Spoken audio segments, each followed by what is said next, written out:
Good afternoon, everyone. Welcome to this week 9 of MATH11246 Essentials of Applied Mathematics. We'll start with acknowledgement of country. We respectfully acknowledge the traditional custodians of the lands on which we work and learn. We pay respect to First Nations people, the elders past, present, and emerging, for they hold the memories, the tradition, the culture, and hope of Aboriginal and Torres Strait Islanders people. Aboriginal and Torres Strait Islanders people should be aware that this course may contain images, voices, and names of deceased persons. Right, so this is a bit of recap of what we did last week. So we started with trigo identities and relations. We talked about various trigo relation between sine, cos, tan and sec, cot and cosec. Then we talked about the addition formula, sine alpha plus beta, cos alpha plus beta. Then we talk about the minus, so sine alpha minus beta, cos alpha minus beta, and of course 10. Then we talk about the double angle, sine 2 alpha, cos 2 alpha, tan 2 alpha, half angles, so sine alpha over 2, cos alpha over 2, tan alpha over 2, product of sine and cosine, so sine alpha, cos beta kind of thing, and sum and difference of sine and cosine, so sine A plus sine B kind of relation. Surprisingly, we proved the first thing here, that was we proved sine alpha plus beta, and based on that formula we literally could derive everything else. So everything else was very easy step-by-step proof of the formula. Right. Today we'll talk about oblique triangles and laws of sine and cosine. So by oblique triangle, we mean non-right angle triangle. So far all the triangles or properties we have dealt with is all about right angle. We talk about hypotenuse and sine and cosine of right angle triangle, where one of the angle is 90 degrees specifically, so the other two add up to 90 degree. And therefore that sine 90 minus theta, cos 90 minus theta, and all that thing is very easy to derive. But what if they are not right angle triangle? Oblique triangle. Okay, so we dwell deeper into such triangles and we talk about the laws of the sine and the cosine, laws of sine, laws of cosine. Yeah. So oblique triangle. What are oblique triangle? They can be acute. So triangle A is the acute angle triangle, and B is obtuse angle triangle. Acute, all the angles are less than 90. Obviously, when you add all the angles for any triangle, the properties that should add up to 180. That's a basic property. It always hold, right? But as you can see, this is the 90, right? This is less than 90, and this one is greater than 90. So 90, less than 90, and greater than 90. Right angle triangle, acute angle triangle, and obtuse angle triangle, right? So obtuse is obviously one of them is greater than 90. So if one of them is greater than 90, the other two has to be less than 90, and two other are acute angles. Okay, right. So we start with our first law, law of sine. Irrespective of acute or obtuse, the law remains the same. So A over sine A, B over sine B, and C over sine C. That's the law. Okay. Or you talk about its reverse. Sine A over A, sine B over B, sine C over C. What is small ABC? They are the sides. Small a is the side opposite to angle capital A. So if this is capital A, its opposite side is small. That's a capital B, opposite side is small b. It's a capital C, opposite side is small c. So in other words, you can also say small a is capital BC, small b is capital AC, and small c is capital AB. Okay, right. Then we talk about laws of cosine. we have the formula a square is equal to b square plus c square minus 2bc cos a, or b square is equal to a square plus c square minus 2ac cos b, or c square is equal to a square plus b square minus 2ab cos c, right?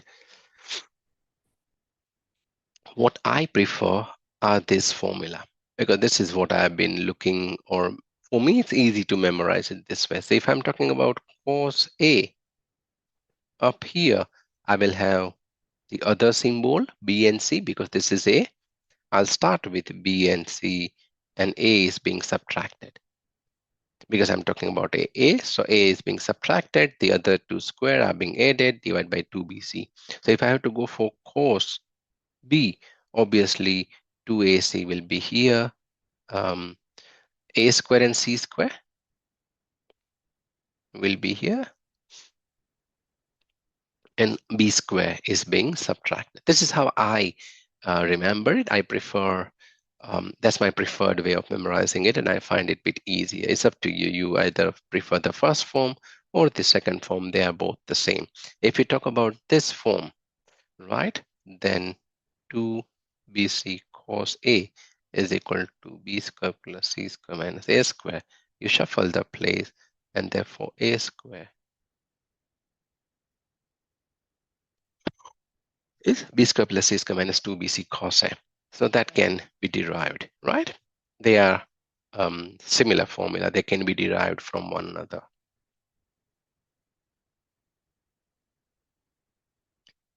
Okay. So when we say solve the triangle, this is what I was discussing with Austin when we get started. One of the question in the assignment is solve the triangle. Is question number 12, the last question, worth 3 mark in assignment 2.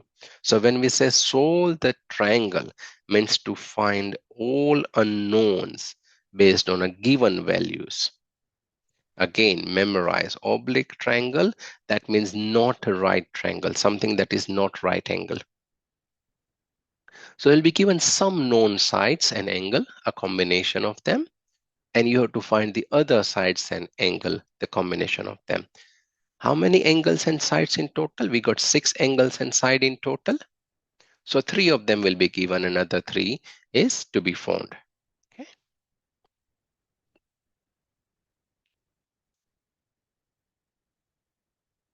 Right.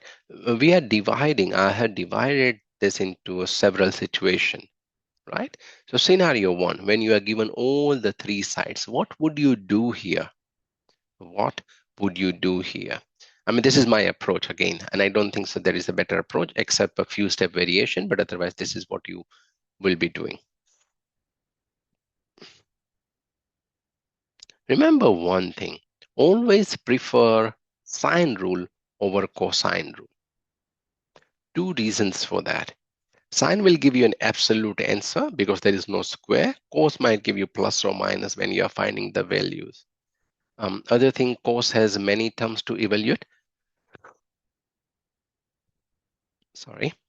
Cos has many terms to evaluate, while sine has only few multiplication terms to evaluate. So sine calculation is a lot simpler than cos calculation. So again, my preference is to stick to the sine rule wherever possible. But since we are given all the 3 sides, so how does it look?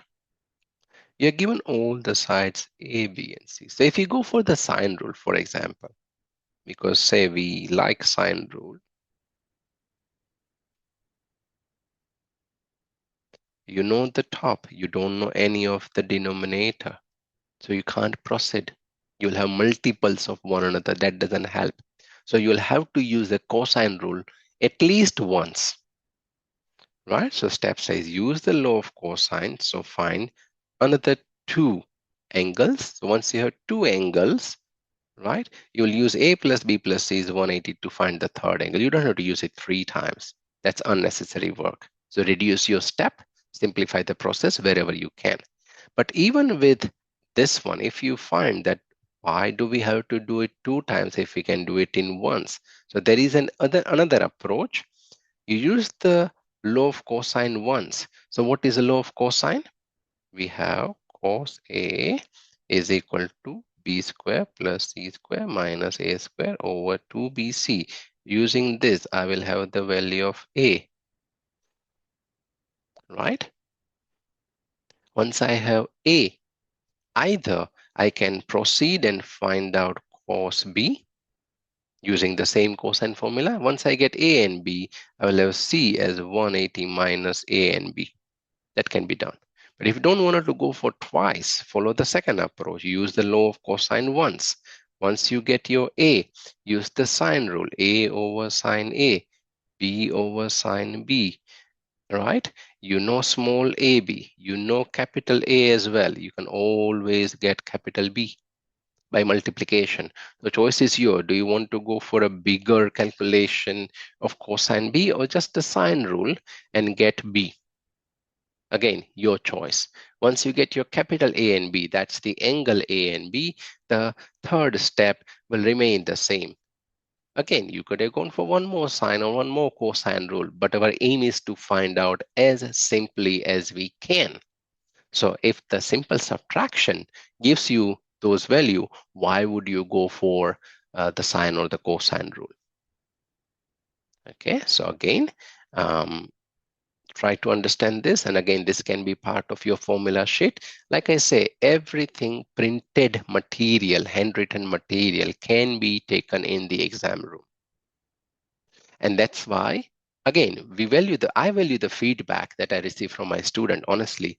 So it was, I think, last term, week 3 or 4, where someone really opened my eyes, gave me a feedback. Hey, Dushan, thanks for uploading all the annotated slides, but we prefer the original slide as well, so we can write our own notes. Absolute, spot on. I never realized that. So since then, I uploaded all the backdated, original, annotated, and the video recording. Very good feedback. Bit of work for me, maybe a couple of minutes, no problem. It helped that student and maybe few more. And since then, it's a tradition. I upload 2 versions of PPT. You might have realized. Of course, PPT converted into PDF, right? So it's easy to print and view rather than PPT, right? But the PDF file. So if you have to print it, go to the original one and write your own notes. Maybe my handwriting is not great because I'm writing on a script, not on a piece of paper. It's not that bad when I take the physical class and write on a board or write on a piece of paper, right? You have seen my solution, handwritten solution for task 1. Okay. Now, the point is not that. The point is there are 2 versions. So you can print whatever you like. I would say print the blank one and write your own notes. So that way you know what you have written. Maybe you don't need to write anything. Maybe you know everything is there. Then don't worry about my handwriting or my notes. But it's there for you should you want to use it, right? Cool. So, right. So this is the approach that we will follow, right? Let's look at an example to understand this clearly. Right. So we have to solve this triangle A, B, and C is given. So all the sides are given. Scenario number 1. So even if you are referring this to the exam room situation, you look at what do I have? And sorry, I'll just going fast forward to a few slides to give you actually what I have done. Summary table. I have all the summary here. 3 sides and no angles. What you need is 3 angles. Use law of cosine once. Use the law of sine for the other angle and use 180 rule to find the third angle. That's at example number 1. So once you have this one in front of you, or the second situation, or the third situation, or the fourth situation, all this, there is a fifth situation, but it's not that important. There is no question based on that. I just have it there, so no one should come back to me. Oh, I thought of the fifth scenario. I already have it. I already returned it, but no examples to support it because there is no absolute answer for that. We'll come back to it once we discuss about it. But what I'm saying is everything is here. Now, if you fail to carry this material in the exam room, I'm sorry, no one will be able to help you. That's your job to go through each of the material that has been provided on Moodle and print it, summarize it, condense it, write your own handwritten notes and carry a nice booklet or notebook in the exam room to support. It's not too far. Less than a month now. Yeah, less than a month now.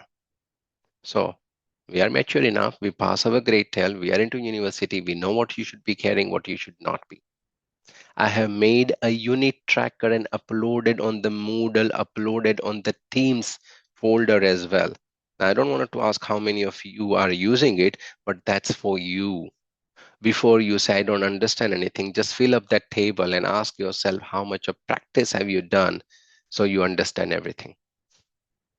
Right? That's your self-reflection. I don't need to know. Okay? Right. Coming back here.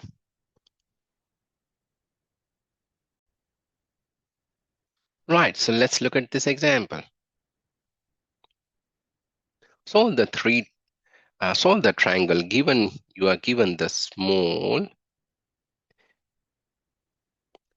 a, small b, small c. Right? This is 5, this is 6, this is 8.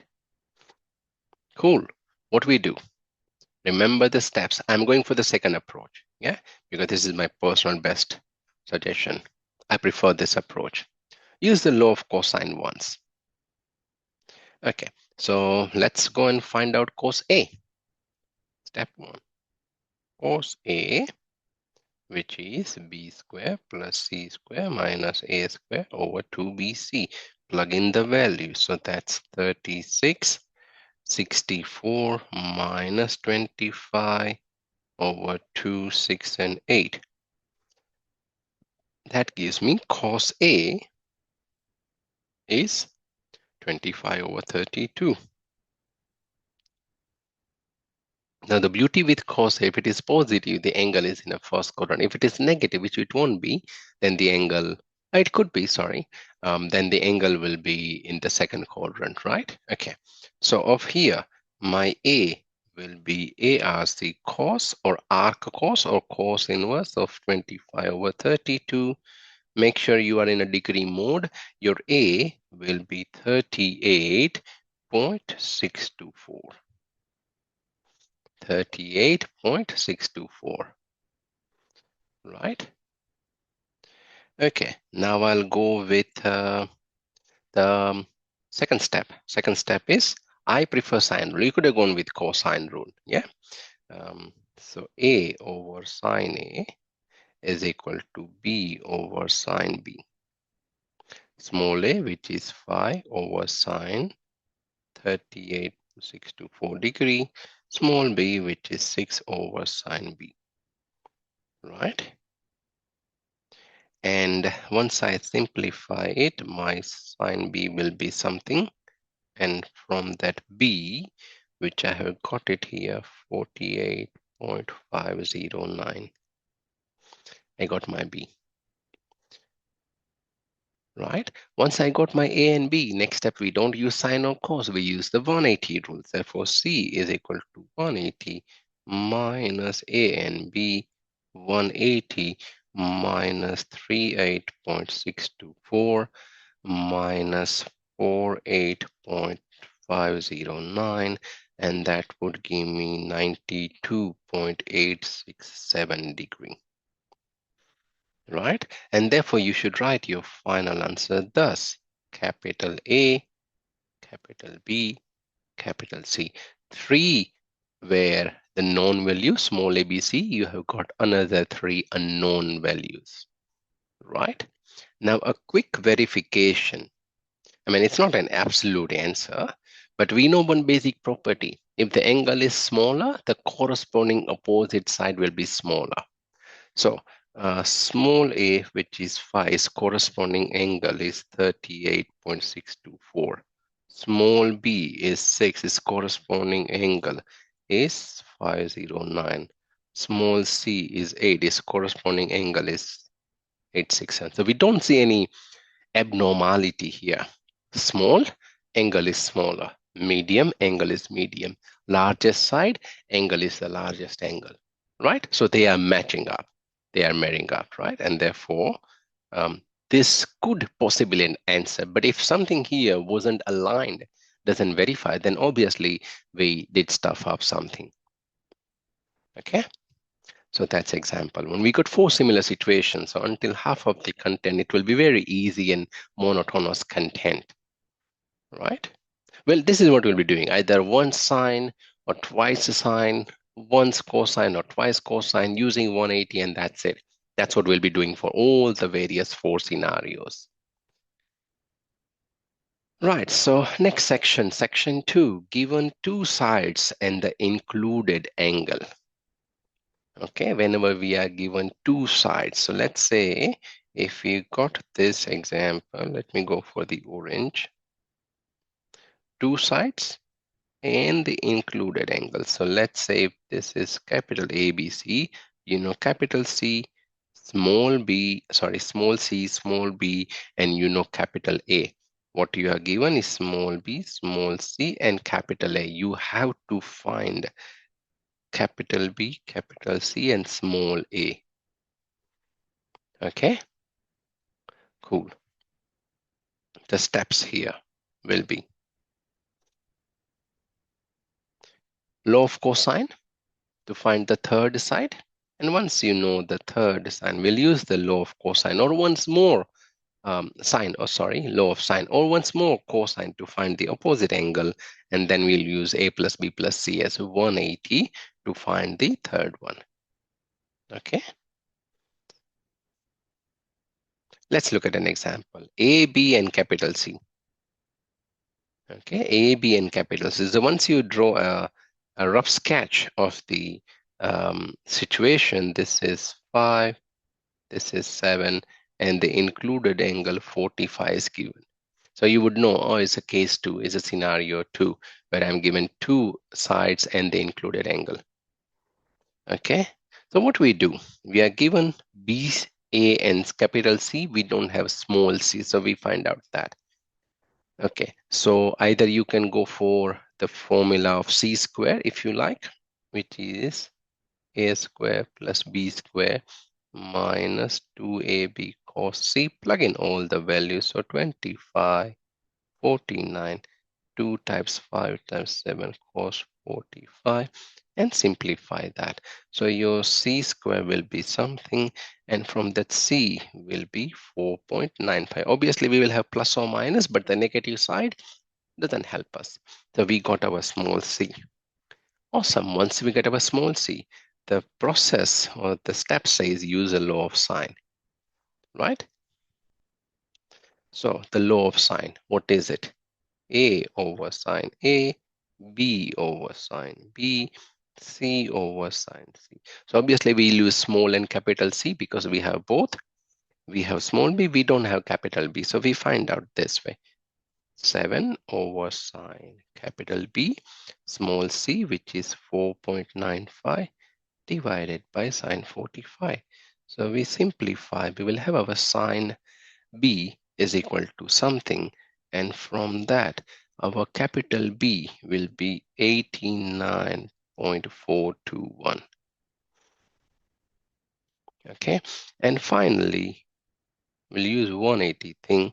So your A is equal to 180 minus C and B, 180 minus 89.421 and 45, and that would give me 45.579.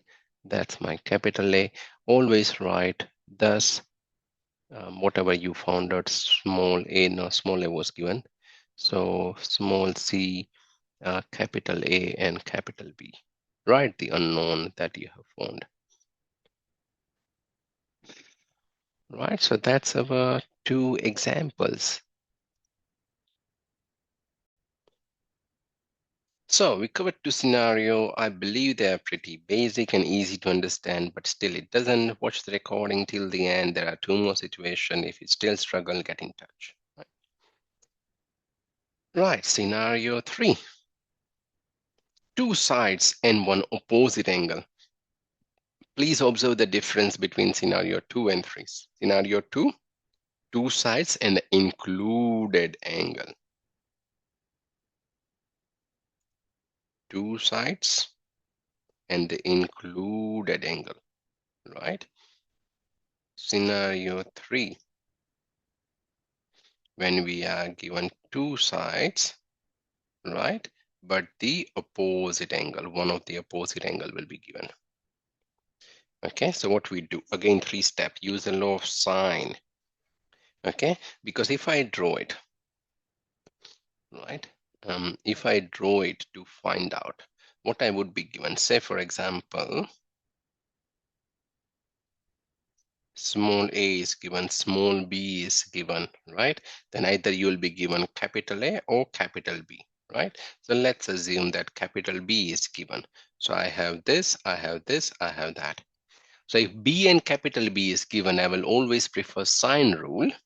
What is it? A over sine A, B over sine B, and C over sine C. I know B, I know capital B, I know I know small a. I can easily find capital E. Once I got capital A, use the 180 rule.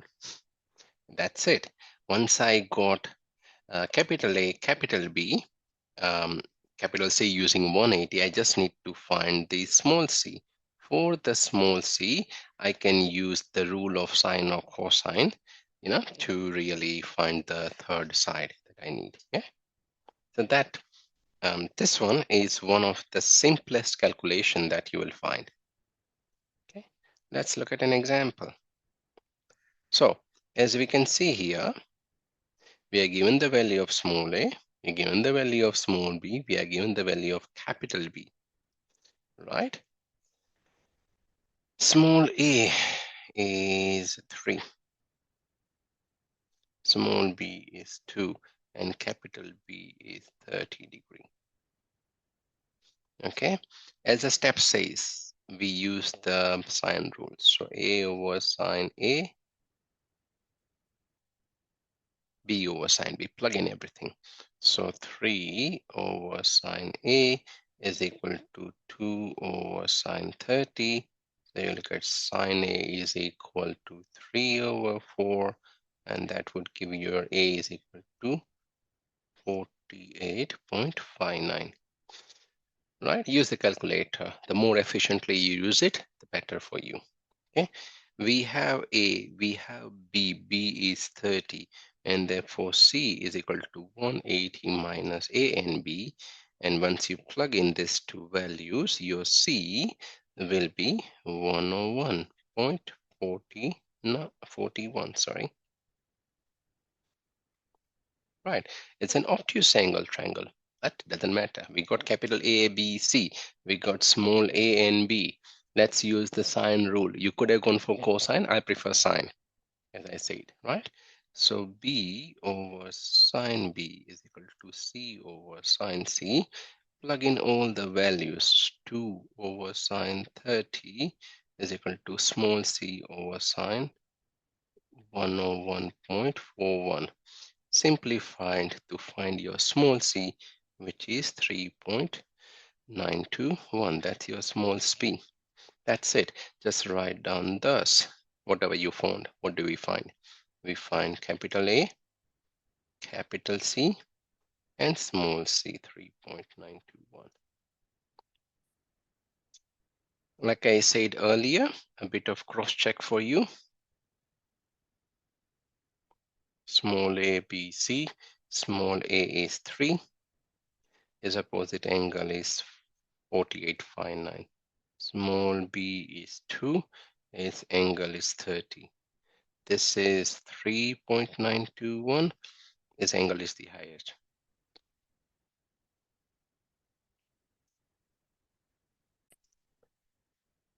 Smallest side, smallest angle. Middle side, middle angle. Biggest side, biggest angle. That's it. We don't judge the proportionality of the side and angle. We don't say, oh, the side was 2, angle was 30. Side become 3, angle is 48, so 18-degree increase, right? But side become 3.9, so a bit of increase, not even 1.5 times, but the angle increase a lot. No, we don't judge it like that. This is just a cross check.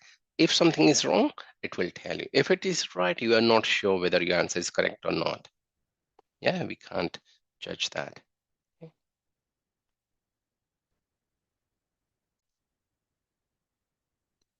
Cool. So that was our third example. We move to the next scenario. Scenario 4.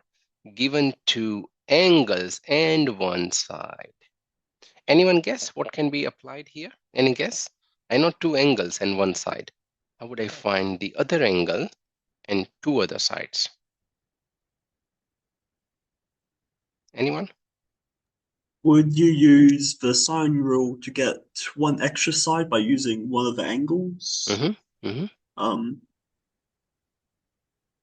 so would the one side be opposite with the two angles, or is it just the other side? Because it doesn't say opposite side or Oh, whatever. it doesn't matter. It could be any Ah, side. Yeah. Yep. well, then you'd use some cosine to get one of the other angles or sides that's left, and then use sine to Mm-hmm. But what will be do the that. easier way? Would you prefer the 180 subtraction thing, or would you Oh, prefer? Yes, yes, that will be straightforward, isn't it? Yeah. You know two yeah, angles. The third angle is 180 minus this two. So you got the third angle. Now you know all the angle and one of the side. So what you should do, as you said, sine rule. But how many times? Twice, because we two, need to two unknown. Yeah, yet two unknowns to be found. Make sense? definitely. Yeah, yeah. So that's an easy approach. That is not the only approach. Again, you could have gone with some sine rule to start with, cosine rule to start with. You can do it. But if your calculation steps can be minimized, so your chances of error will be less, you will save some time, which you can utilize to compensate some difficult question. Right? Always memorize, always remember you will be faced with some difficult question which will absorb more time for almost the same amount of marks. If you have spare time, if you have saved some time from other question, then only you will be able to justify that question. Otherwise, you might lose more marks unless you are a maths pro. Okay, so save time where you can. So all these tricks that I'm giving you is from the experience that I found. Okay, this is a quicker and easy way. Let's do it, right? Otherwise, if you follow some other literature, there might be different approach, right? Okay. So as we discussed, right, use 180 rule to find the third angle. Once you got three angles and a side, that's it. Sine rule twice. Use the law of sine twice to find the other sides. Okay. Small a, capital B, capital C, right? So first thing first,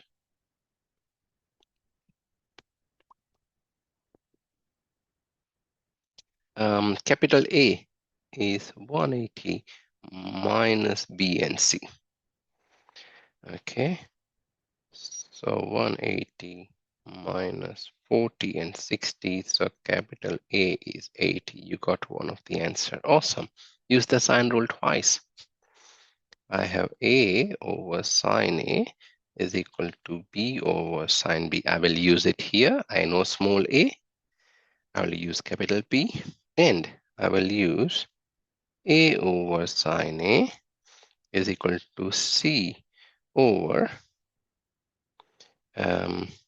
sine C, isn't it? Right. I know small a, yes, 10 over sine 80 is equal to small b. I don't know that. Capital B, yes, sine 40. Just cross multiply that. You will have the b value as 6.527. Okay, do I have small a? Yes, over sine 80. Small c? No. Capital C? Yes, sine 60. And therefore, small c, after you cross multiply everything, small c will be 8.794. Okay, that's it. Write down this. Whatever you found, capital A is this much, small b is this much, small b is this much, your answer. So three unknowns were given, other three you have found it. Right? Again, if you wanted to cross-check, again, it's not an absolute cross-check, but at least if it is wrong, it will tell you. Small a is 10, its corresponding angle A is 80 degree. Small b is 6.5, capital B is this much. Small c is 8.79, capital C is 60. So that kind of makes sense, right? This one here, this was the smallest one, so number one in terms of smallest.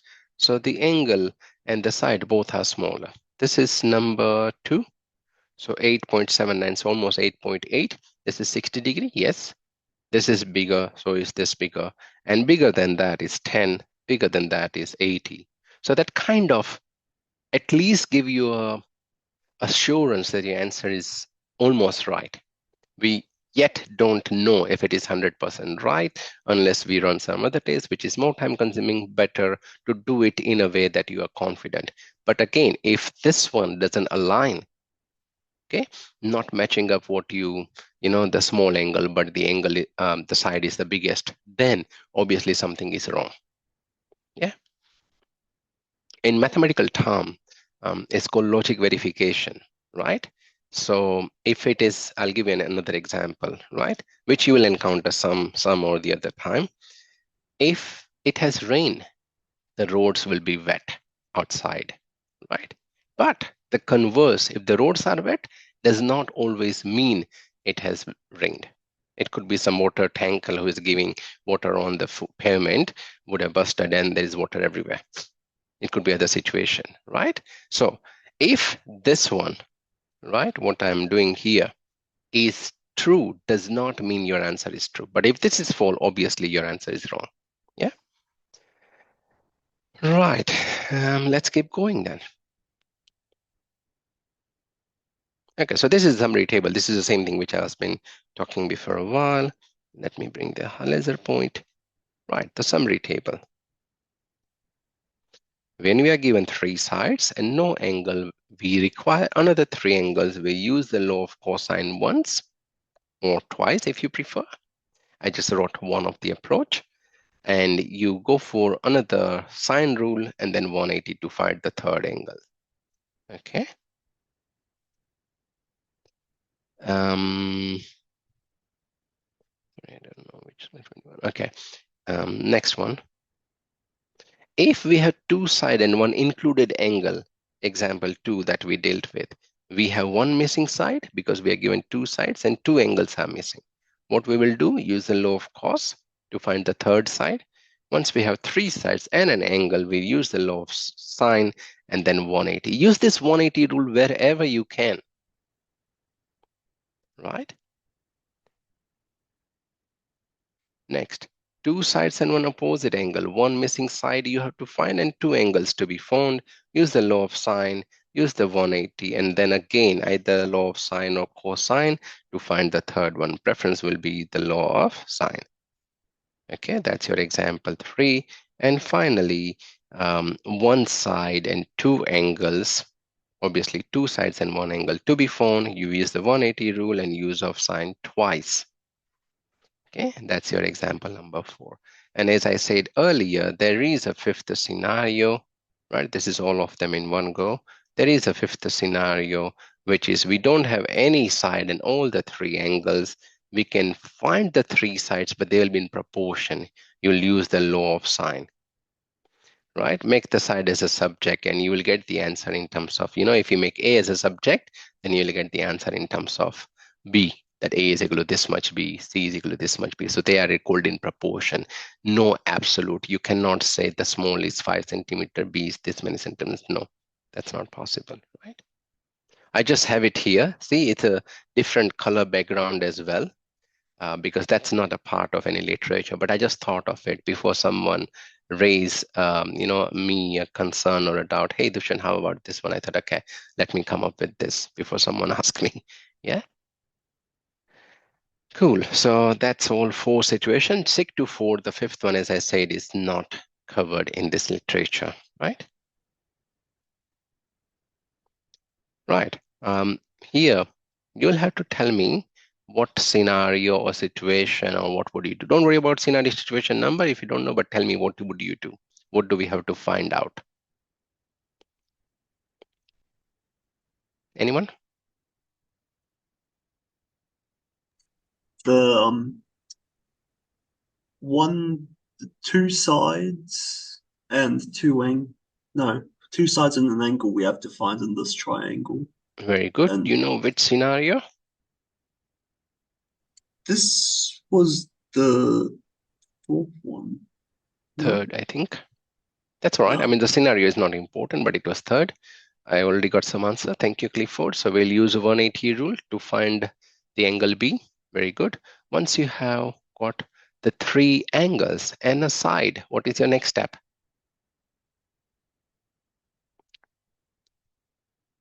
Like Clifford said, sine rule twice. Yeah, and that was on top of my memory scenario 3. Let me go back here. Come on. Right. Let me use the pen so it will let me go quickly. Yeah, I think it was, see, two sides and one opposite angle, isn't it? Yeah.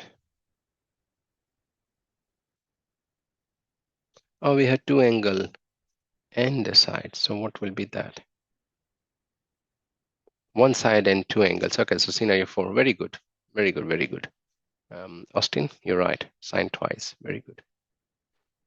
Like I said, the number is not important as long as you find it accurately. The number scenario was to create a line that this is how you do it, right? Cool. So let's do it. And use the standard color. First step first. B is equal to 180 minus A and C. So my B will be 80 degree. Great. Now sine rule.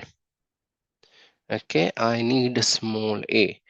So small a over sine A is equal to small b over sine B, right? We simplify this. I need a small b, so small b over, oops, that's not going to work. I'll have to have c because both of them are known, yeah? B over sine B is equal to C over sine C. That would work as well. Small a, we don't know. Capital A is sine 38. Small c is 16. This is small c, by the way. Yeah, and sine capital C is sine 62. You cross multiply, you will have your A as 11.15. We don't, oh, we know the unit in this one is meter. I was just saying that if we don't know the unit, just leave it as it is, right? Over here, do we know small b? No. Do we know capital B? Yes, sine 80. Small c, 16, capital C, 62, and therefore your small b will be 17.846. Just write down the answer. Thus, we found a capital B, small a, and small b. That's your answer, whatever you find, and meter at both these places. And like we always do, a quick cross check. But in order to simplify your life, I will start with the smallest, small a, capital A, capital C, small c, capital B, small b. This is 38. Small a is 11.15. This is 62 and 16. This is capital B is 80. And this is what we got, 17.84. So you can see them in ascending order, isn't it? Is increasing. This one is also increasing. That's it. That's what you have to verify whether that's matching or not. Again, like I keep on saying, if this one is correct, your answer is most likely correct. But if this one is wrong, then obviously your answer is wrong. Yeah. I keep on saying it so you don't take it as granted. Oh, even though I verified it, my answer becomes wrong. Yeah, there's no guarantee that if this is right, then the answer is right. But the guarantee is if this is wrong, the answer will be wrong. Yeah. Right. Example 6. Let me give you some time to think about it. Right.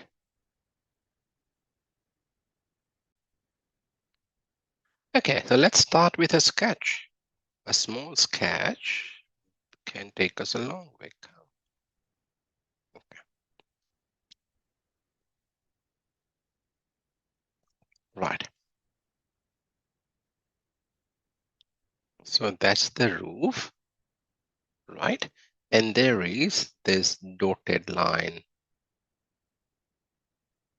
which is 9 meter, right? Or 9.0 if you want to be very specific. Okay. Now, a 9 meter roof has a slope that 36 on one side and 44 on the other. So can we say 36 and 44 here? Yeah, let us give the names. Because obviously if I don't have names, what will we call it? A, B, and C. Okay, so what do I have? I have small a. I don't have small b or c. Oopsie. Yes, you're right. All of you are right. Sorry. I didn't read the question properly. I just wrote determine the length of the roof slope, but obviously there are two parts of it, right? So we will do it twice. So we will do once and we will do the other time. Very good. Thank you. Yes, you're right. Cool. So that's it. What you have done so far is absolutely perfect, right? So in our triangle ABC, for triangle ABC, we use the angle B as 36, angle C as 44, and therefore angle A is 180 minus B and C, and that turned out to be 100 degrees. So it's an obtuse angle triangle. Doesn't matter. Good to know. Yeah, right. Now, as you all just said, we will use this sine rule twice. I know small a. I need to find out small b and c. Yeah, a over sine a. I will use over b over sine b. And over here, a over sine a and c over sine c.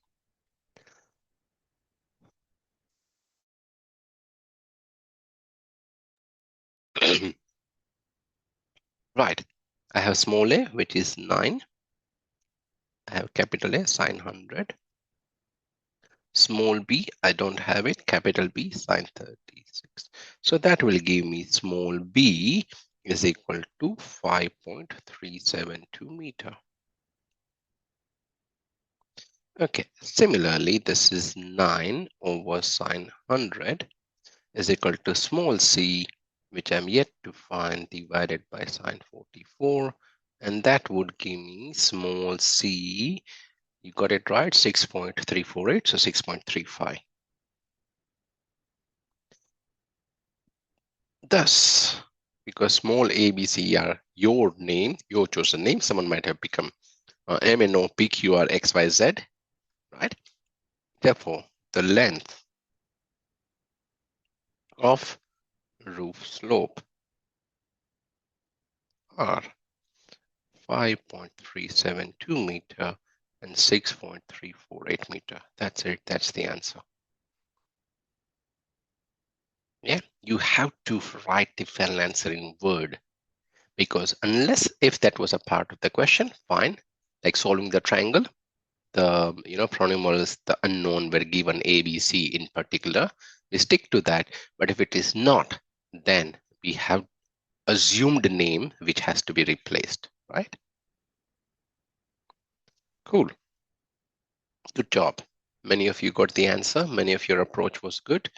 I just thought there is only one length. I didn't, read the whole sentence. Yeah. Cool. Right. Now let's move on to our next part of basic geometry shapes, right? So we start with a rectangle, which has length and breadth. Length is L, width is breadth or width, same thing. Area is L times W. Area is L times W. And perimeter, which is sum of all the sides, is you got 2L and 2W, right? 2L and 2W, right? So 2 times L plus W. Okay. Square. I would prefer it L, but this is a part of a literature, copy and pasted here, so I haven't changed it. But I would utterly prefer L square and 4L here. S is reserved for other thing like surface area. So small and capital, I don't want to mix it. Yeah. Okay. Now rectangular solid. So what is it? A square, right? Or a rectangle, then a collection of it. So up till its height, right? So we got a length, width, and height. Okay. The volume, it is LBH or LWH. You call it P, you call it W, same thing. Right? And most of our textbook cover LBH. I read many textbooks which call LWH. As long as you know it's a length, breadth, and height, length, width, and height, all good. Now the surface area, it is sum of all the surfaces. Now you pick up anything that is in front of you. Let me pick up something very easy to carry like this. I'm sure you can see this, right? This is my, the touch pen case. Is a rectangular cuboid, rectangular solid. It got 6 surfaces. So you can call it however you like. You can call it length, the height, and the width, right? How many surfaces does it have? 1, 2, 3, 4, 5, and 6. 6 surfaces. Now every surface is a rectangle. What is the area of a rectangle? As we have seen it here, L times W. L times W. Right? So if you're talking about this surface, right? If this is length and width, then you'll have LH here, same LH here, WH or BH here, WH or BH here, and LW or LB here, LB here, right? 6 surface, add them up. So 2 times LB or LW, LH, and BH or WH, right? Add them up. Okay. Cube is a collection of square. Side is the S, or you call it L as a side, the length. Because length, breadth, and height all the same thing. So it's the same formula here. You just replace, the W and H by L or S, everything by S. L times L times L, L cube, or S times S times S, S cube. Same thing. 2 times LB, BH, LH, that will be 6L square, or, 6S square, right? Right angle triangle, we know it very well. Area is half AB, perimeter is A plus B plus C, sum of all the sides. Okay, and the Pythagorean theorem, the Pythagoras theorem, we know it very well. We have used it. A square plus B square is equal to C square. If it is some non-right angle triangle, we call it oblique triangle, right? Non-right angle triangle.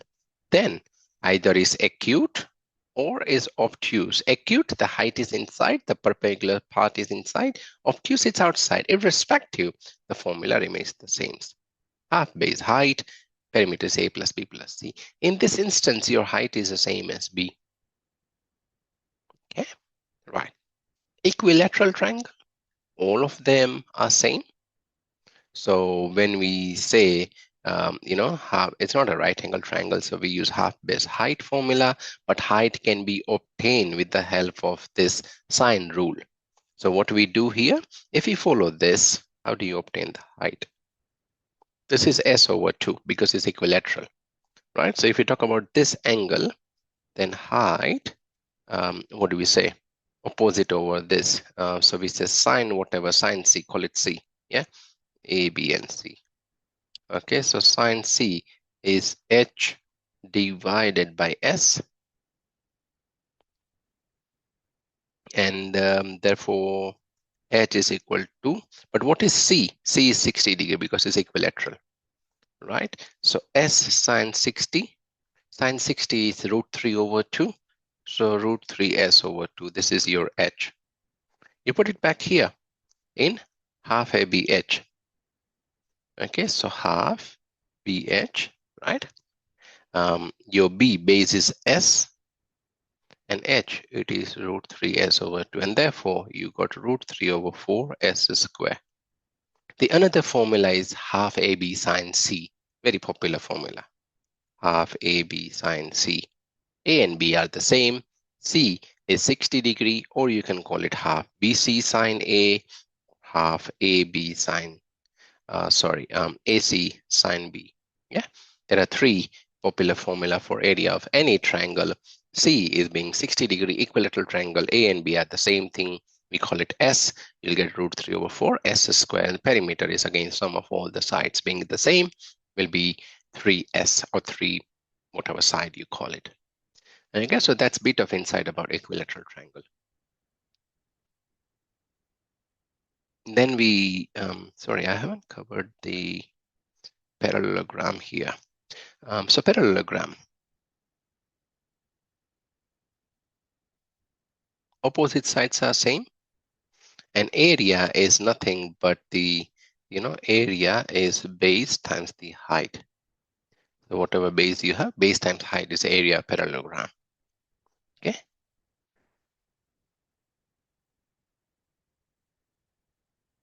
Okay, so the circle, radius is r, diameter is 2r, area is pi r square, and the circumference is 2 pi r. I think very earlier in the session, I would have described how the circumference is 2 pi r and all that. It was obtained with the help of experiment, right? Pi times the diameter, okay? Annulus, which is like a ring. If you get a solid ring, okay, that's called annulus, right? If you have to find the area, that is the portion between two rings, then area is pi r square minus r square, the outer minus inner. Yeah. An ellipse, which is a compressed circle, the area is not pi r square. Like these two are same in a way if you look at, right? If I write this pi r times r circle, this is r, pi r square, right? This is pi times a and b. Okay, so they are kind of similar. Ellipse has a major axis, the whole. If it is half of it, we call it A only. Then it's semi-major and semi-minor. Yeah, we call it area as pi AB. Okay. Then we got right circular cylinder. Volume is pi r square h. Surface area is 2 pi r h plus 2 pi r square. 2 pi r is for the surface of the cylinder, and 2 pi r square, you got the top and the bottom, right? So that's another 2 pi r square. If I can find something, like that's a cylinder. It's just a kind of a small medicine bottle, right? This thing here is a curved surface area. It's denoted by 2 pi r h. When you have to wrap it nicely, right? I'm not sure if you have ever dealt with, but the civil engineers, when they draw their plan, they take it in a nice cylindrical shape, right? They carry it over their shoulder with a belt, right? That's a best example of a cylinder, okay? Another example of cylinder, if you play tennis, the tennis ball where you keep it, they come in a cylindrical, yes, Pringles, awesome. Looks like Daniel is hungry enough. Thanks, Daniel. That's very relevant. Thank you.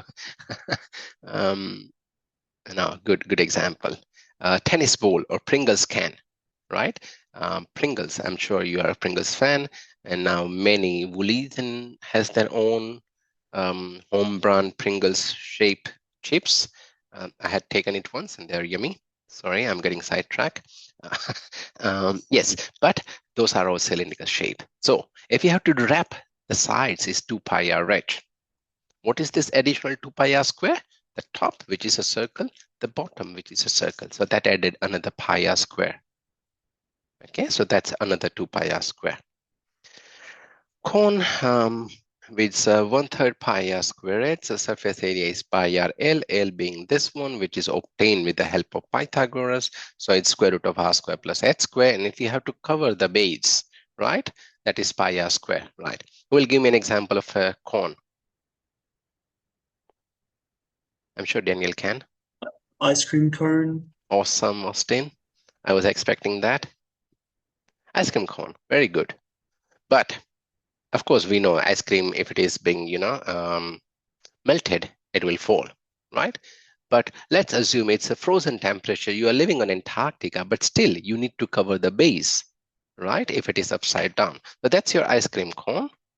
You're covering the base like this. So that thing here is that pi r square. Okay. Daniel, you will make me buy Pringles. You shouldn't have said that. Now, frustum of a cone. Frustum of a cone. There's a portion cut with that vertex. You cut some portion, right, from an ice cream cone or any cone, and whatever left over, the bottom part, is called frustum of a cone. There is a long proof in proving this. Anyone interested, let me know. I have written it somewhere. I'm happy to share that with you, but it's long enough and not really essential to cover occupying time of everyone. So I'm skipping the proof of that formula, but please memorize it. Write in your formula sheet. The volume is pi third r square plus rr plus r square times h, and the surface area is pi s r plus r, pi r square plus pi r square. R is the outer radius, the bigger radius. Small r is the inner radius, the top radius, the base radius. S is a slant height, and h is the height. Okay, right. I was going to write something here. So I was just saying that, okay, so we start with quadrilateral, right? From quadrilateral, we got parallelogram, and we got trapezium. Trapezium are shapes like this. So only one pair of side is parallel. So this is parallel. The other two will intersect. If you extend it, they will intersect. Okay, that's trapezium. But parallelogram, both the opposite sides are parallel. So this one is parallel, this one is parallel. Opposite sides are equal, and many other properties of parallelogram. Okay, types of parallelogram. There are actually 3 types, but I'm writing 2 here because third one is actually further narrowed down. So we got rhombus here. We got rectangle here. And another type, which is a square, which is also a type of rhombus, a type of rectangle. So the thing goes that way. Every square, because it's a bottom one, is a rhombus, but not every rhombus is a square. Rhombus is like a diamond shape like this. All the 4 sides equal. So that's a type of parallelogram. So obviously the opposite sides are parallel, they are equal, all that thing will follow. But here all the 4 sides are equal. Okay, and the diagonal, here diagonal bisect. So by bisect, we mean they split into half. Yeah, that's called the bisect. So whenever they intersect, that is a midpoint. Intersection point is a midpoint. Okay, right. So here that bisect at 90 degrees. And the area is half d1, d2. d1 is a diagonal, d2 is another half d1, d2. Okay. Rectangle, we know it very well. We have covered it here. So I'm not talking about rectangle. Where is it? Rectangle is covered, square is covered. Yeah. So some properties, obviously, all the sides are parallel, opposite sides are equal. All the angles are 90 degrees. Right, and obviously diagonal bisect. Everything that a parallelogram has, rectangle and square and rhombus will have it. Okay, right. Rectangle, so square. Yeah, opposite sides are equal. That same in here. Diagonal bisect. The angles are 90 degrees. That's an additional thing. Right, and angles, diagonals are congruent, same value, equal length. Right. Square adopts all the inheritance property, right? So square is the nicest form of a parallelogram. So when you say it's a parallelogram, it is a rhombus, it is a square, so it will follow all the properties, right? So opposite sides are parallel and equal, the diagonals are congruent, the angles are 90 degree, diagonal bisect, diagonals bisect at 90 degree, all that thing will follow. Okay, so that kind of follows all the property, right? It's important for you to at least have a clear, bifurcation, that what each shape is, if you are especially into Bachelor of Teaching course. Okay, right. Only one thing here, which I think I mentioned somewhere. Where was it? Yes. Area of a parallelogram is base and height, right? Because parallelogram can be broken into 2 triangles, right? You can draw a triangle here, a base perpendicular here. Sorry, what I mean was, oops, don't go, stay here. What I mean was,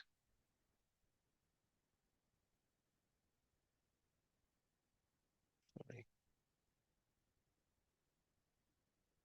what I mean was, you can split into two triangles. So triangle 1, half BH, triangle 2.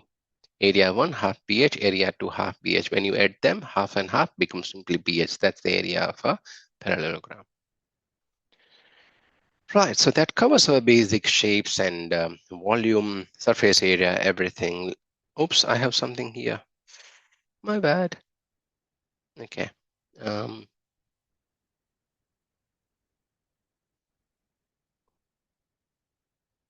okay, those watching the recording or that part, please take a snap here. Those live with me, please take a snap here or print screen your screen. Of course, I will add an additional slide so it doesn't miss out, but for now, and then I'm going to delete that part. If I delete it, I won't be able to come back, can I? No, so I'll have to do it now. Give me one sec, guys. Okay, back on track. So you don't have to take a snap or anything. I just inserted one more slide. Where is it? Come on. Yeah, so they're here, then it's here, this part, and then the writing goes in the next slide, and this has been carried over as well. Okay, right. So square pyramid. If you ever get confused with pyramid or prism, I always remember Egypt. We never say Egypt prism, we always say pyramid. So what is a pyramid? You got one vertex and a base. Now that base can be triangle, can be square, pentagon, hexagon, any shape in the bottom, right?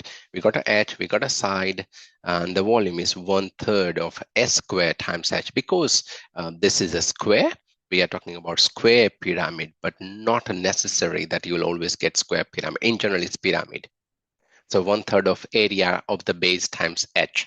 In our case, area of the base is S square, and therefore is 1/3 H square. Sphere, we have seen many sphere, the volleyball, the soccer ball, right? Not the footy one, sorry, or the rugby or NRLF, not that part, but sphere, the ball, right? The earth itself. We classify that as a sphere, bit compressed, but sphere. Radius is our volume is 4/3 pi r cube, and area is 4 pi r square. Right. Please give it a go.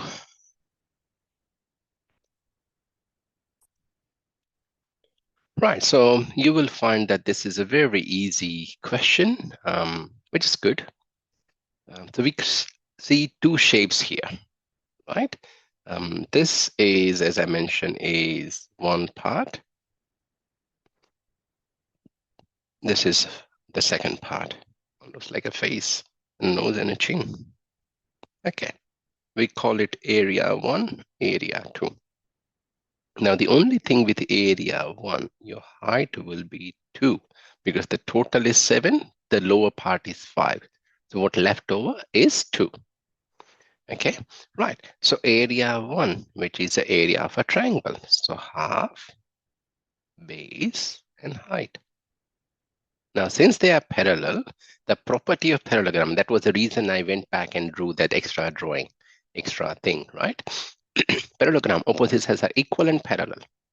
So if this is 6, the other one has to be 6. So the base here is 6 and height is 7 minus 5. And that will give you 6 meters square or square meter, SQM or M square. Area 1, right? Area 2, which is, we know it very well, length times width, length times height. 5 times 6 is 30 meters square. Total area is 6 plus 30, 36 meters square. That's the final answer. Very easy question to start with. Right, give this one a go. I have written the formula for you. Let's give this a go. Right, so we have the formula. The surface area S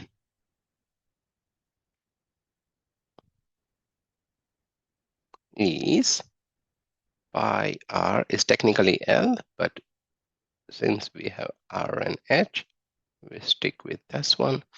Let's keep pi outside. R, the radius as 1 times square root of 1 plus 2 square plus 1 pi times root 5 plus 1. Once you plug in all the values, you will get 10.16640. So if you round it to 2 decimal, that will be 17 meters square. That's the surface area. Okay, so the next one, again, please try that one. This is a bit tricky, please give it a go. So what it says here, the top radius, sorry, I'll bring the formula so that makes your life a bit easy, is about the, we got here first term. The formula we are talking about, did I write the unit? Yes, meter square, okay. We got cubic meter, we got the volume, which is this formula, pi on 3 r square r square plus h. You use this formula, this thing here. Please use that formula. And from this formula, plug in small r. We need the base radius, so we need the capital R. You need to find capital R. Small r is provided to you as 2 meter. Right, plug in everything. You will have a quadratic equation and try to find out quadratic equation solution. You'll have two values. Maybe both of them are right. Maybe one of them is right. Just give that one a go. Yeah. And I'll do it along with you. While you are doing it, I'll also do it. So you can either follow with me or you can do it individually.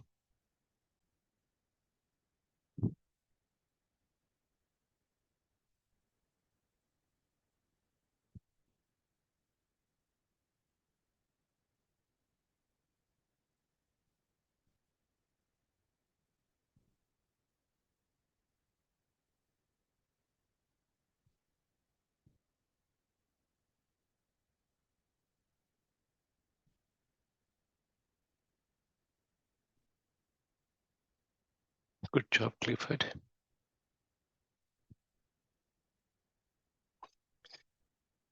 Right. So we stick with the formula. Again, that will be a part of your formula sheet. That won't be an exam paper. The formula won't be given there. You need to carry that formula with you.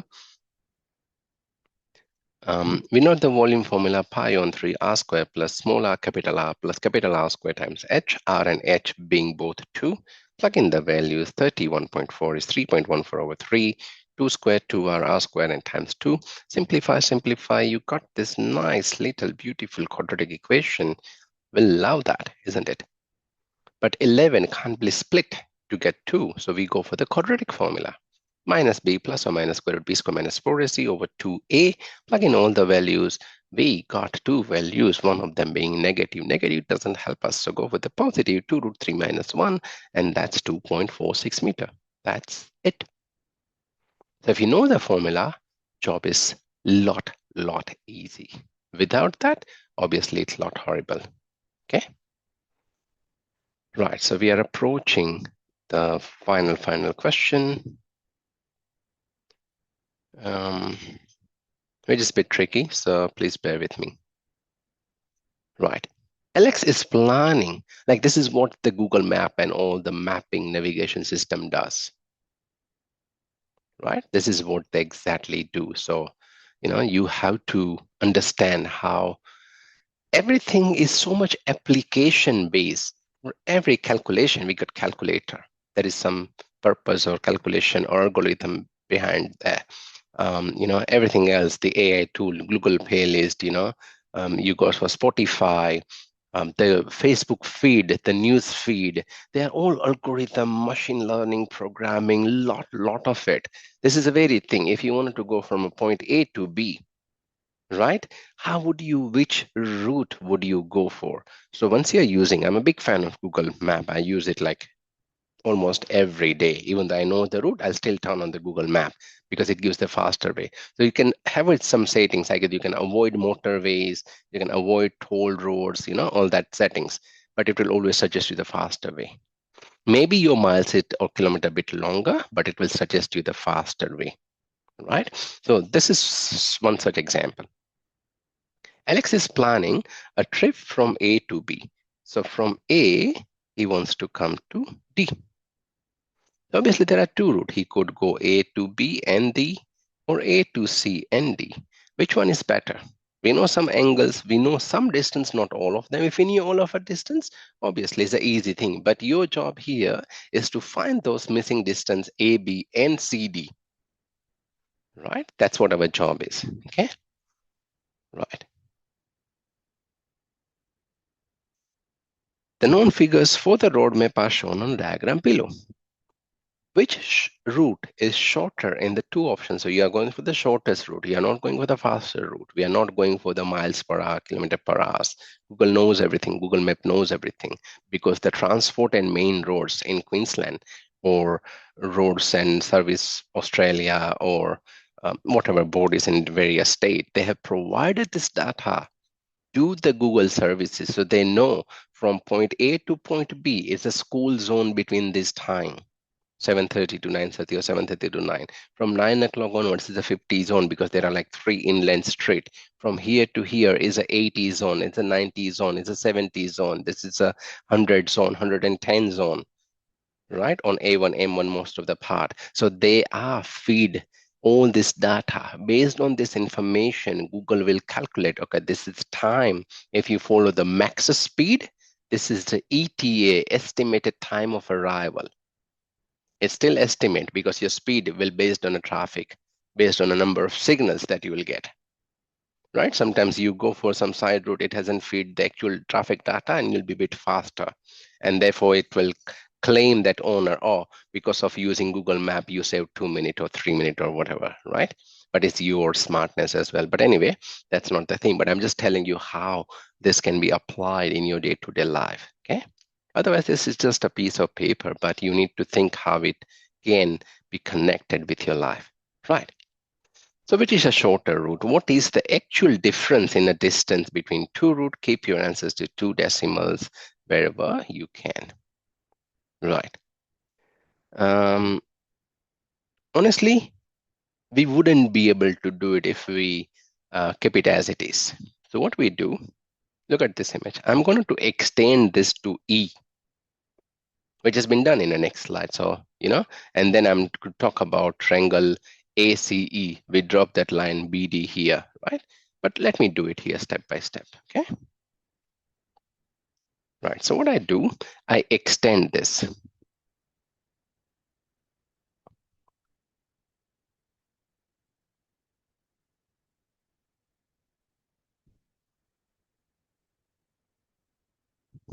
Right. Please believe that that's a straight line, yeah? That's an E. Now what we have to find out is this distance AB and CD. That's what we have to find, okay? So what we are doing, expand or extend ray AB to produce E, okay? Now, a lot of things that you will find here. First of all, what is this angle D? The parallelogram add up to 360. So we got 60 here, we got 70 here, we got 85 here. Okay, so first of all, angle BDC is 360 minus 70, 60, and 85. So that fellow will be 145. Whatever values I'm obtaining, I'm using a different font. This is 145. So we know this is the value that we have acquired, right? 145 is our BDC. If I have BDC, obviously I can find the other part. And therefore, instantly, because it's 180 minus, angle on a linear line add up to 180. Okay, so angle BDC DE, the outside one, is 180 minus 145, and therefore it is 35. I got the angle BDE. Right. How about this angle? I guess. And angle DBE is 180 minus 70 is 110. Right? So I got the DBE angle as well, which is 110. Again, whatever I obtain, I'll use the blue font. This one is 35. This one is 110. And therefore, from here, I can always find this angle as well. I got both the angle and therefore angle, because that's about a triangle, right? If you talk about this triangle separately, this is 110. This one is 35. So obviously the other one is 180 minus this 2. That has to be 35, right? But let's write it. So angle BED, bad, is 180 minus 110 minus 35, and that's also 35. Awesome. You got two angles same. Which are the two angles? These two angles are same. If these two angles are same, the corresponding opposite sides are same, isn't it? And that will help us. So we got this one as 30. Why? Because the other side is 30. The angle is 35. Okay, if the corresponding angles are equal, the opposite sides are same. And that leads us to BE. If you want, you can write so. BDE angle and BED are same. If they are same, the opposite side, which is BE and BD, are same, and therefore your side BE is 30 kilometer. Right. So we got some more insight into that one. Okay. Yeah, one more slide. Cool. So this is all the information that I got it here. Now let's talk about this triangle and use the sine rule here. Okay, right. So A over sine A, C over sine C, and small e over sine capital E. Right? Small a, can I call it capital EC? Over sine A, it is sine 60. Small c, can I call it AE?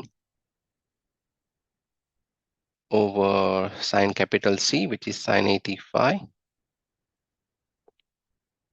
Right? Because that angle is given already in that thing, yeah, in the image. As you can see, 85 is given in a question.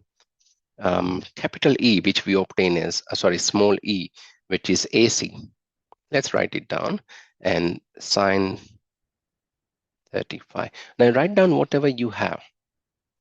Right from here, whatever we have. EC. Do we have EC? No, we don't have it, so leave it as it is. Sine 60. We know the value, but we just leave it as it is. AE. Do we have AE? AE. No, we don't have it. What we have is only AC. Right. AE, we leave it as it is. Sine 85. We will use it. AC, we have that one. AC is 60 over this. Awesome. So only this equation will help you to find EC and AE. What you do? You use this two first. Only unknown is EC. You'll be able to find it. And then you use this two. You'll find AE. Right? So we have two sets of calculation. Right? And therefore AE is 60 sine 85 divided by sine 35. And you will obtain AE is equal to 74 point, A is 104.21. Okay. And similarly, EC from here, which is 60 sine 60 over sine 35. So you'll get your EC as EC will be EC will be uh, sorry, I haven't got that value. I'll quickly calculate that. I got the next value, so not this one. Let's calculate 60 sine 60, right? Divided by sine 35, 9 point. That doesn't look right. EC, where is EC? No, EC has to be long enough. Okay, again.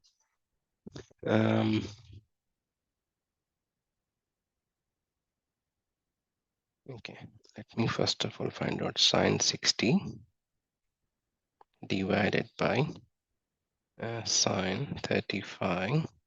Yep, that's 1.59 times by 60. Yes, 90.59. I might have missed something.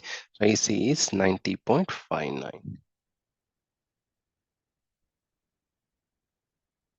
Okay, now you look at the first image, right? What do I have? Do I have ED? No. Do I have ED somewhere? ED? Not yet. Not yet. I don't have ED. Yeah.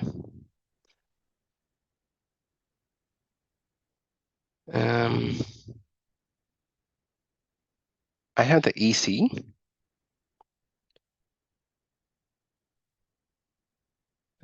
I got EC. I got AE. Okay. Right. Let's go to the next slide because it's getting messy here. I got AE, which is 104.21. Okay. But what is A if you see BE plus AB? AB plus BE. Right? Now, I know this EB value, isn't it? I got it somewhere here. See this equation. You can call this equation how many, whatever you like. Call it equation. Call it 1, 2, 3, 4. Call it 5 from equation 5, so you can refer it back. Right? So our BE is 30 from 5. AB plus 30, and therefore your AB distance is 104 minus 730, so 74.21. Right? Call it whatever next equation is. We call it equation 6, equation 7, call it equation 8. Okay. Now we got the whole EC. ED. Do we have ED, DE somewhere?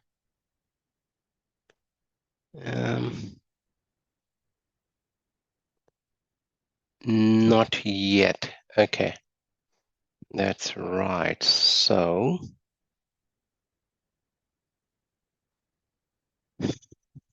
we don't have ED. Do we have CD?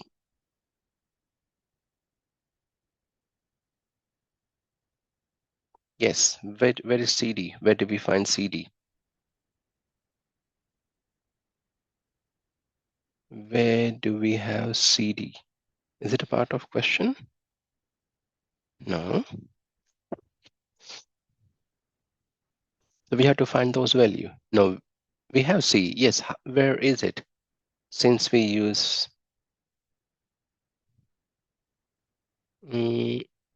so we have sine rule. Okay, give me one sec. Give me one sec here. I got my notes here, but looks like something is missing. So we got our this thing. AB is here, right?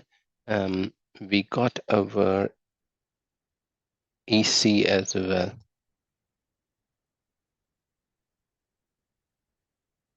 Okay. Yeah, we have to use the sine rule. ACD is AC plus this is 60. We don't, sorry, I failed to have only one thing, that this part, just give me one sec. We can always use the sine rule, obviously, for this smaller triangle, this triangle here, this triangle, right?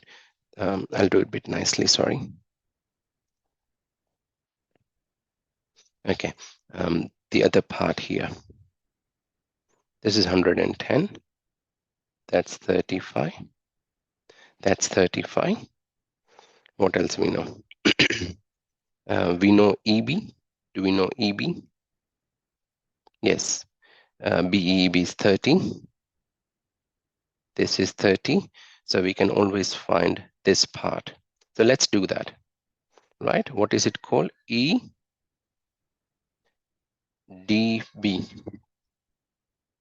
B and D. For this triangle, ABD sine 110 over ED is equal to sine 35 over 30. So that would give us ED. Okay, let's calculate that. So ED will be sine 110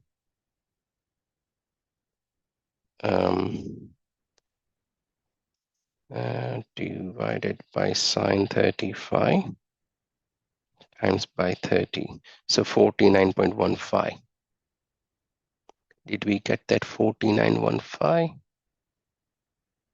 Right, sorry, not degree, 49.15 kilometer. Yep, good, awesome. Right, so now we got the missing link. I thought we had it. Cool, so we got this part here, right? So we got the AB. If you look at the original part, we needed to find AB, we needed to find CD, right? We found the AB because the total minus 30, so that's been found. We're just looking for the second part. Now, we have EC, isn't it? What is our CD part? Is the total EC minus ED part. EC, we have EC somewhere. How much is EC? We got it some 90.59 minus 49.15, and that would give you your CD distance as 41.44. Awesome. So we got our CD distance as well, right? Now, if you look at the question, which is a shorter route in two options? That's one of the question. And what is the difference? So for the shorter route, we need to find the actual part, right? It's done here. Okay, that's fine. I'll skip that one. Let's look at the question. So we have to find ABD. That's one of our part, ABD, right? Which is AB plus BD. You add them 74.21 plus 30, that's 104.21 ABD. The other part is ACD. ACD is AC plus CD, and that is 60 plus 41.44, that's 101.44. So which one is a shorter part? Obviously, ACD is a better route, right? And the difference, that's what we want. The difference, how many kilometers would you save, right? And that will be 104.21 minus 101.44, and that is 2.77 kilometer is the distance. Obviously, write kilometer everywhere, and that's it. So your final answer is this one. Both the distance, which one is a better route? So obviously ACD is a better route, and the actual difference, so that's our difference between both the roots, right? Okay, it was long, it was good, but once you have a program to do this for you with your logic, that's not too bad. Yeah, that's definitely not that bad. Cool. So that's everything for today. Nothing much. We got two more session where we'll be covering certain things and then a revision session in week 12. Okay. I would advise please keep doing the assignment to a long. Yeah, this was good.